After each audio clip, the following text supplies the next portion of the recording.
Aquilina Bo, também conhecida como Lina Bo Bardi, foi uma arquiteta modernista ítalo-brasileira. Ela nasceu em Roma, ela estudou arquitetura na Universidade de Roma e na década de 30 ela se mudou para Milão, incomodada com o movimento político de Roma na época. Lá em Milão ela começou a trabalhar, ganhou clientes, foi ficando conhecida e abriu o próprio escritório. Durante a guerra, a Lina passou por algumas dificuldades porque os trabalhos diminuíram, o escritório dela chegou a ser bombardeado e naquele período ela abriu com um amigo uma revista de cultura semanal. E nesse mesmo período ela conheceu o Pietro Maria Bardi, com quem ela se casou. E em 1946, em busca de uma vida melhor, eles decidiram vir para o Brasil. Com alguns traumas da guerra, aquela sensação de destruição, eles tomaram essa decisão. Eles chegaram no Rio de Janeiro, que encantou a Lina. Ela ficou deslumbrada com a paisagem da cidade. Teve um prédio em especial que chamou muita atenção da Lina, que era na época o Ministério da Educação e da Saúde Pública, que foi um projeto do Lúcio Costa com um grupo de jovens arquitetos da época.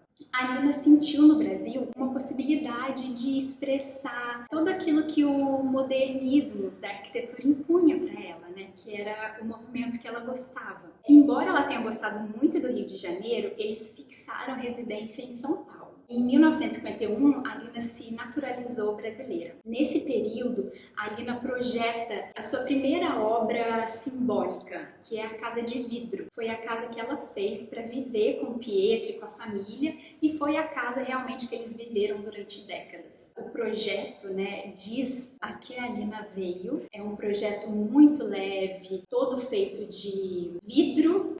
A casa é construída em cima de pilares e fica na altura das folhas das árvores. A casa fica em um bosque no bairro do Morumbi. Hoje, a casa é sede do Instituto Lina Bo Bardi, que é um instituto para preservar todo o legado da Lina e do Pietro. Lá no instituto tem um museu também e ele é aberto, recebe público e é uma visita que vale muito a pena fazer em São Paulo. Nesse período, nos anos 50, voltando a falar da vida da Lina, ela e o Pietro eram muito ativos nas rodas culturais de São Paulo, eram figuras, eram personalidades muito presentes no meio intelectual paulista. E foi nessa época que eles conheceram o Assis Chateaubriand. E o Assis Chateaubriand fez um convite para a Lina, para ela fazer o projeto do Museu de Arte de São Paulo, que é o MASP. A grande obra da Lina. O MASP, para quem não sabe, para quem não é de São Paulo, fica na Avenida Paulista. É um ponto turístico da cidade. O MASP é a principal obra da Lina, que tornou ela famosa. E é no MASP que ela expressa tudo que ela acredita, assim, aquela brutalidade, do concreto, vidro, interagindo com a sociedade, através daquele vão de 70 metros. O vão do MASP abriga feiras culturais, shows, ele é muito presente na vida social paulista e política, Muitas manifestações se concentram ali embaixo do vão do MASP. Então a Lina sempre fez isso, de projetar algo que conversasse com a paisagem, com a sociedade e com o público ali. O MASP ele começou a ser projetado no final dos anos 50, mas ele foi inaugurado só no final dos anos 60. E nesse período a Lina recebeu um convite para fazer algumas palestras na Bahia. E ela acabou morando lá por alguns anos, porque aquele caráter forte da cultura raiz nordestina encantou muito a Lina. Ela se envolveu ali nas rodas culturais, que era composta por cineastas, por músicos como Caetano e Gilberto Gil. E depois ela retorna para São Paulo. Já na década de 70, a Lina tem a oportunidade de fazer uma outra grande obra, que foi o Sesc Pompeia. O Sesc Pompeia foi um projeto de reforma. Era uma antiga fábrica e ela transformou aquilo num espaço cultural. Ela aproveitou os galpões abandonados, construiu mais prédios ali e o Sesc Pompeia também é hoje um dos principais espaços culturais de São Paulo, recebe shows, peças de teatro, exposições.